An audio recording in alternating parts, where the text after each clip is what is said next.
ये हम समझेंगे, क्योंकि एक वरिष्ठ पैनल इस वक्त हमारे साथ, जिसमें डॉक्टर रोहित सक्सेना, नेता भारतीय जनता पार्टी के, हमारे साथ जुड़ चुके हैं, और बिलाल खान है, नेता कांग्रेस। उनके अलावा डीपी यादव समाजवादी पार्टी का पक्ष रखेंगे, चंद्रांशु जी महाराज हैं जो कि हिंदू धर्म गुरु हैं, और कुंवर अजय तोमर पक्षकार हैं ताजमहल के, और उमर फारूक हैं जो कि मुस्लिम स्कॉलर हैं। आप सभी का बहुत स्वागत है। और शुरुआत में उमर फारूक आपसे करूंगा, क्योंकि जब निचली अदालत का फैसला सर्वे का आया था तो अदालत के उस फैसले को ही चुनौती दे दी गई थी, क्योंकि संविधान की बातें होती हैं, कानून की बातें होती हैं, लोकतंत्र की बातें होती हैं। लेकिन जब निचली अदालत ने सर्वे का दिया तो उस पर हाय तौबा मच गई थी, अदालत की ईंट से ईंट बच गई थी। आज सुप्रीम कोर्ट ने जब फौरी राहत दी तो उसका वेलकम किया जा रहा है, उसका स्वागत किया जा रहा है। ये दोहरा रवैया क्यों अदालतों की पैरवी पे, कार्रवाई पे?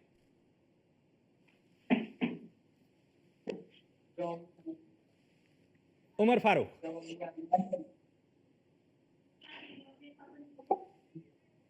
उमर फारूक, आपको आवाज मिल रही है? जी, किससे? मुझसे कह रहे हैं? जी, सवाल मेरा आप ही से था। आपको सवाल मिला? हाँ, मुझे सवाल मिला। जी, हम जाएंगे इस पे। मसला ये है, हाँ, आपका सवाल मिला, थोड़ा आवाज कम आ रही थी। मेरा कहने का मतलब है, निचली अदालत या जो भी था, इतनी जल्दी क्या थी? पहले तो मैं ये कहूंगा कि इतनी जल्दी क्या थी कि उसी दिन याचिका दायर होती है, उसी एक्सेप्ट कर ली जाती है, उसी दिन आदेश दे दिया जाता है। चलिए, ये भी हमने मान लिया, सर्वे करें, 100 बार करें, 1000 बार करें, हमें कोई आपत्ति नहीं। लेकिन हमें दिक्कत कि 24 तारीख को फिर सर्वे के लिए आ जाती है सुबह ही टीम। अरे आप जब जो आपका टाइम टेबल है 10 बजे से 7 बजे तक आ सकते हैं, 5 बजे तक आ सकते हैं। और उसमें जो विष्णु जैन है, जो कमीशन है, सर्वे कमीशन, उसके साथ विष्णु जैन आते हैं, और उनके साथ वो कौन शरारती तत्व थे जिन्होंने जय श्री राम के नारे लगाए। आप ऑन ड्यूटी होने के बाद इस तरह के नारे लगाते हैं। सर्वे से हमें कोई दिक्कत नहीं, आप 1000 बार करिए, लेकिन ये खुरापात और ये उनके जहन से ऐसा क्या माहौल बिगाड़ने की नहीं, उमर फारूक, देखिए, राम ना, सुनिए, राम इस देश की आत्मा में है, तो राम का नारा लगाने पे अगर ईंटें चल जाएंगी, पत्थर चल जाएंगे, तो ये तो फिर बर्दाश्त नहीं होगा।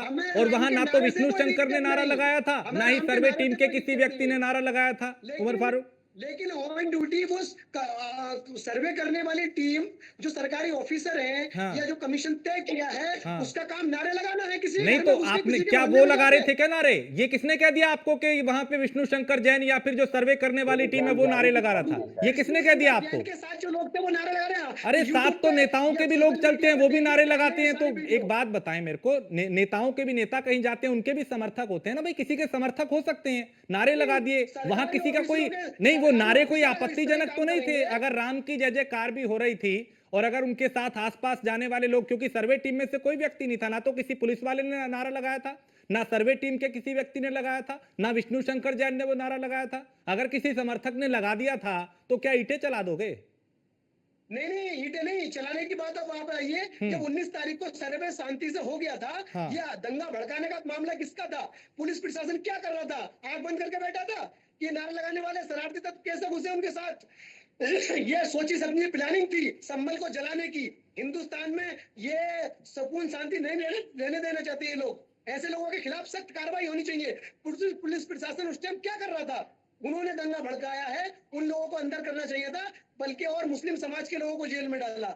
सवाल ये बनता है, 24 तारीख को, 19 तारीख को जब दंगा नहीं भड़का, तो 24 तारीख को उन्होंने सोची समझी प्लानिंग थी ये।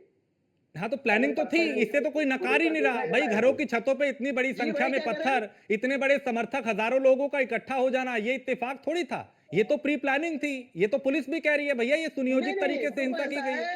हमारे यहाँ जेसीबी चलती है, जेसीबी, तो जेसीबी देखने के लिए भी 1000 लोग खड़े हो जाते हैं। हिंदुस्तान में इतनी बेरोजगारी है। अरे बेरोजगारी पे बात करो, और किसी पे बात तो बेरोजगारी है तो ये बेरोजगारों की फौज क्या पत्थर चलाने के लिए वहां इकट्ठा हो जाएगी क्या? उमर फारूक, संविधान पे चलेगा, संविधान को मानिए। हाँ, तो ये संविधान जब आपके हिसाब से हो तब तो ठीक है। देश की अदालतें जब इस तरह का फैसला दें, सर्वे पे आपने कहा कि साहब इतनी तेजी क्यों, लेकिन आज जब सुप्रीम कोर्ट ने स्टे कर दिया उस पे तो वेलकम कर रहे हैं आप लोग। तो ये दोहरा रवैया तो आप अपना रहे हैं। अदालत तो वही है, बस जज ही तो बदल रहे हैं ना, ऊपरी अदालत और निचली अदालत।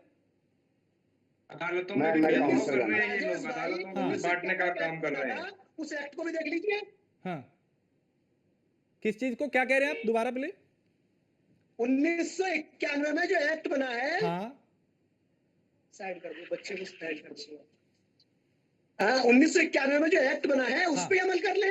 अगर देश को चलाना है, देश को नहीं, तो बचाना क्या है तो कहता है वो एक्ट? वो एक्ट ये थोड़ी कहता है कि आप सर्वे नहीं कर सकते, ये नहीं जान सकते कि वहां पे मस्जिद था, सर्वे मंदिर कर था। सकते हैं। इस बात पे जब थोड़ी रोक है उस एक्ट में। यथास्थिति रहेगी, जब जिस चीज को कह दिया और मोहन भागवत ने कह दिया कि हर मस्जिद के नीचे शिवलिंग में ढूंढो, तो ये सब क्या हो रहा है देश में? अरे ठीक है। भाई, ये देश गुलदस्ता है हमारा। हाँ। झोंपड़ी हवेली सबका मुकद्दर फूट जाएगा अगर ये हिंदू मुस्लिम का रिश्ता आपस में टूट जाएगा। दुआ करो ये प्यार के रिश्ते रहे, बाकी ये रिश्ता टूट जाएगा तो भारत टूट जाएगा।